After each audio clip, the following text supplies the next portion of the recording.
it's hard as a pitcher sometimes. You know, his last two outings were Kansas State and Texas Tech, and there was a lot at stake. You know, first one was the first Big 12 game we've ever played. He pitched it, and then the first Big 12 game ever in the state of West Virginia, and he pitched that. And then come out here today, and I didn't think he had the zip on his ball, but he's, as long as he competes every time out, and he's got to stay locked in all the time, because as a pitcher you can't afford to let up at all. You know, with aluminum bats, you know, it's hard to throw shutouts, and he got behind in some counts but battled his way back in and didn't have any walks, which was a really good sign.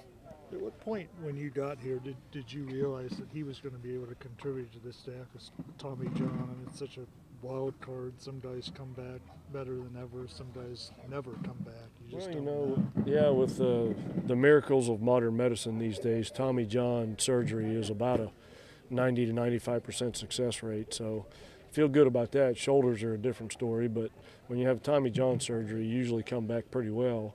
It was just he had to commit to being a good pitcher, and he wasn't that way in the fall, so we had to challenge Harrison after fall practice to recommit to being a pitcher and see if he could pitch in his conference, and he did that. He changed his body, he lost a lot of weight, he got in shape, he started working hard. He's a great student. I think he made a 3.4 in the classroom, so he's doing everything we've asked him to do, and I think the results are starting to show.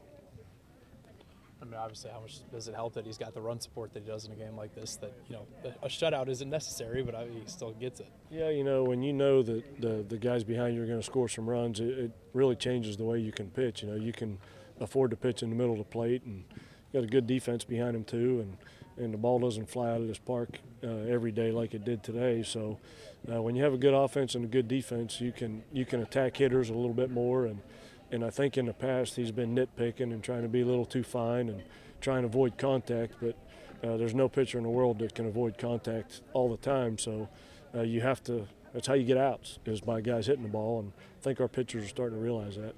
To come here and play in front of our fans, I think hopefully as time goes on and they see the kind of baseball we're playing now and the kids are hustling and playing hard, maybe the fans that are here today will all bring somebody back with them tomorrow, you know, and the crowds will continue to grow and people will realize that this program is on the rise, and it's I think these kids are fun to watch. I enjoy watching them from the dugout and the third base coach's box, and I would think that fans enjoy watching them too.